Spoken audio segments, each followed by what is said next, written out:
Hi guys, welcome to our some one Kannada traveller channel.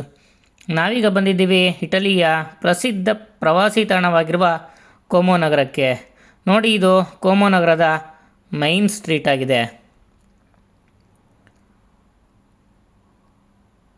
ಎಲ್ಲಿ ನೋಡಿದ್ರೂ ತುಂಬ ಜನ ಓಡಾಡ್ತಾನೆ ಇದ್ದರು ಇಲ್ಲಿ. ನಾವು ಇದಾದ ನಂತರ ಈ ಸ್ಟ್ರೀಟಲ್ಲಿ ಮುಂದೆ ಸಾಗಿದ್ದಾದಮೇಲೆ ಇಲ್ಲಿಯ ಒಂದು ದೊಡ್ಡದಾದ ಚರ್ಚ್ನ ನೋಡೋಣ ಅಂತ ಹೇಳ್ಬಿಟ್ಟು ನನ್ನ ಫ್ರೆಂಡು ಕರ್ಕೊಂಡೋದ್ಲು. ಬನ್ನಿ ಒಂದು ಸರಿ ಚರ್ಚ್ ಒಳಗಡೆ ಹೋಗಿ ಇಲ್ಲಿನ ಚರ್ಚ್ ಯಾವ ರೀತಿ ಇದೆ ಅಂತ ನೋಡ್ಕೊಬರೋಣ. ಒಂದು ವಿಚಾರ ಏನು ಅಂದರೆ, ಚರ್ಚ್ನ ಯಾವಾಗಲೂ ಶಿಲುಬೆ ಆಕಾರದಲ್ಲೇ ನಿರ್ಮಾಣ ಮಾಡಿರ್ತಾರಂತೆ. ನೋಡಿ, ಇಲ್ಲಿ ಒಳಗಡೆ ಎಷ್ಟು ಸೈಲೆನ್ಸ್ ಆಗಿರುತ್ತೆ ಅಂತಂದರೆ ಪಿನ್ ಡ್ರಾಪ್ ಸೈಲೆನ್ಸ್ ಆಗಿರುತ್ತೆ. ನೋಡಿ, ಈ ಚರ್ಚ್ನ ವಿನ್ಯಾಸ ಯಾವ ರೀತಿಯಾಗಿ ಕಟ್ಟಿದ್ದಾರೆ ಆಗಿನ ಕಾಲದಲ್ಲೇ ಅಂತಂದರೆ ತುಂಬ ಅದ್ಭುತವಾಗಿ ಈ ಚರ್ಚ್ನ ವಿನ್ಯಾಸ ಮಾಡಿದ್ದಾರೆ. ಹಾಗೆ ಈ ಚರ್ಚ್ನಲ್ಲಿ ವರ್ಣರಂಜಿತವಾದ ವಿಂಡೋಸ್ಗಳನ್ನು ನಾವು ನೋಡ್ಬೋದು. ಹಾಗೆ ಮುಂದೆ ಹೋಗ್ತಾ ನಾವು ಮುಂದೆ ನೋಡ್ಬೋದಾದರೆ ಮುಂದೆ ಈ ಚರ್ಚ್ನ ಮಾಹಿತಿನ ಇಲ್ಲಿ ಸ್ವಲ್ಪ ಎಲ್ಲರೂ ಬಂದವರೆಲ್ಲ ನೋಡಲಿ ಅಂತ ಕೊಟ್ಟಿದ್ರು. ನಾವು ಇದ್ರ ಬಗ್ಗೆ ಎಲ್ಲ ತುಂಬ ತಲೆ ಕೆಡಿಸ್ಕೊಂಡು ಓದೋ ಅಷ್ಟು ಇಂಟ್ರೆಸ್ಟ್ ಅಲ್ಲೂ ಇರಲಿಲ್ಲ. ಅದ್ರ ಜೊತೆ ಅವ್ರ ಭಾಷೆ ನಮ್ಗೆ ಅರ್ಥನೂ ಆಗ್ತಿರ್ಲಿಲ್ಲ.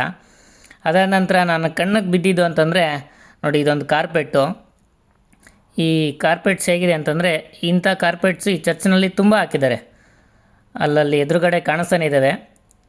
ತುಂಬ ಅಂದರೆ ತುಂಬ ಕಾರ್ಪೆಟ್ಸ್ ಹಾಕಿದರು. ಅವೆಲ್ಲ ಹ್ಯಾಂಡ್ಮೇಡ್ ಕಾರ್ಪೆಟ್ಸ್ ಅಂತೆ, ಕೈಯಿಂದ ಮಾಡಿರ್ತಕ್ಕಂಥ ಕಾರ್ಪೆಟ್ಸ್ ಅಂತೆ. ನೋಡಿ, ಎಷ್ಟು ದೊಡ್ಡ ಕಾರ್ಪೆಟ್ನ ಯಾವ ಥರ ಮಾಡಿರಬೇಕು, ತಯಾರಾಗಿದೆ ಅಂಥೇಳಿ ತುಂಬ ಚೆನ್ನಾಗಿತ್ತು. ನೋಡಿ, ಅದ್ರ ಜೊತೆ ಈ ಚರ್ಚ್ನ ಮೇಲ್ಭಾಗ ನೋಡಿ, ಒಂದು ವರ್ಣರಂಜಿತವಾಗಿ ಕಲರ್ ಪೂರ್ತಿಯಾಗಿ ಅದ್ರ ಜೊತೆ ನೋಡಿ, ಅಲ್ಲಿ ಮೇಲ್ಗಡೆ ಗೋಲ್ಡ್ ಕಲರ್ ಎಲ್ಲ ಏನು ಕಾಣಿಸ್ತಿದೆ, ಆ ಗೋಲ್ಡ್ ಇದರಿಂದನೇ ಲೇಪನ ಮಾಡಿದ್ದಾರೆ ಅಂತ ನನ್ನ ಸ್ನೇಹಿತೆ ಹೇಳಿದ್ಲು. ಕಲರ್ಫುಲ್ಲಾಗಿ ಗೋಲ್ಡಿಂದ ಎಲ್ಲ ಇದಕ್ಕೆ ಲೇಪನ ಮಾಡಿದ್ದಾರೆ ಈ ಚರ್ಚ್ಗೆ ಅಂತ ತಿಳಿಸಿದ್ಲು ಅವಳು ನನಗೆ. ಅದಾದ ನಂತರ ನೋಡಿ ಎಷ್ಟು ಕಾರ್ಪೆಟ್ಸ್ ಹೇಗಿದೆ ಅಂತೇಳಿ. ನೋಡಿ, ಅದಾದ ನಂತರ ನಾವು ಇಲ್ಲಿ ನೋಡ್ಬೋದು, ಈ ಚರ್ಚ್ನ ಒಬ್ಬ ಮುಖ್ಯ ಪಾದ್ರಿ ಶವ ಅಂತ ಇದು ಅವರು ಅಲ್ಲಿ ಸ್ಥಾಪನೆ ಮಾಡಿರಂತೆ. ಇದು ನೋಡಿ, ಇದು ಬಂದುಬಿಟ್ಟು ಎಲ್ಲ ವುಡ್ ಮೇಡು, ಎಲ್ಲ ಮರದ ಕಟ್ಟಿಗೆಯಿಂದ ಇದು ಕೂಡ ಸಹ ಒಂದು ಮರದ ಕಟ್ಟಿಗೆಯಿಂದ ತಯಾರು ಮಾಡಿರ್ತಕ್ಕಂಥ ಒಂದು ಮ್ಯೂಸಿಕಲ್ ಇನ್ಸ್ಟ್ರೂಮೆಂಟ್ಸ್ ಅಂತ ಇವೆಲ್ಲ. ಮೊದಲು ಮ್ಯೂಸಿಕ್ಕಿನ ಬಾರಿಸ್ಬೋದಿತ್ತಂತೆ, ಅದರಲ್ಲಿ ಮೇಲ್ಗಡೆ ಹೋಗಿ ಜಾಗ ಇತ್ತಂತೆ. ಅದಾದ ನಂತರ ನೆಕ್ಸ್ಟ್ ನನಗೆ ಕಂಡಿದ್ದು ಒಂದು ಅದ್ಭುತವಾದ ವಿನ್ಯಾಸ ಅಂದರೆ ನೋಡ್ರಿ, ಇದನ್ನು ಇಟಲಿ ಭಾಷೆಯಲ್ಲಿ ಕುಪೋಲಾ ಅಂತ ಕರೀತಾರಂತೆ.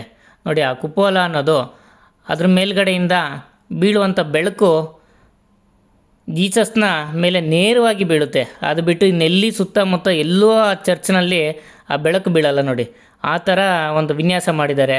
ಎಷ್ಟು ಅದ್ಭುತವಾಗಿ ಕಟ್ಟಿರಬೇಕು ಅಂತೇಳಿ. ಚರ್ಚ್ನ ಎಡಭಾಗದಲ್ಲಿ ಜೀಸಸ್ನ ತಾಯಿ ಮೇರಿ ಅವ್ರನ್ನ ನಾವು ಕಾಣ್ಬೋದಾಗಿದೆ.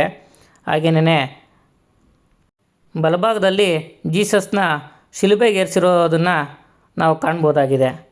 ಚರ್ಚ್ ಒಳಗಡೆ ಎಲ್ಲ ನೋಡ್ಕೊಂಡ್ವಿ. ಅದಾದ ನಂತರ ನನ್ನ ಫ್ರೆಂಡು, ಬಾ ಒಂದು ಕ್ಯಾಂಡ್ಲ್ ಹಚ್ಬೇಕು ನಾನು ಅಂತ ಕೇಳಿದ್ಲು. ಸರಿ ಅಂತೇಳಿ ಕರ್ಕೊಂಡು ಒಂದು ಕ್ಯಾಂಡ್ಲ್ ಹಚ್ಚಿದ್ವಿ. ಅಲ್ಲೇ ಇದ್ದಂಥ ಒಂದು ಖುಷಿಯಾಗಿ ಕ್ಯಾಂಡ್ಲ್ ಹಚ್ಚಿದ್ಲು. ಖುಷಿ ಆಯಿತು. ಮತ್ತೆ ಸಿಗೋಣ ನೆಕ್ಸ್ಟ್ ವಿಡಿಯೋದಲ್ಲಿ. ಟಾಟಾ, ಬಾಯ್ ಬಾಯ್.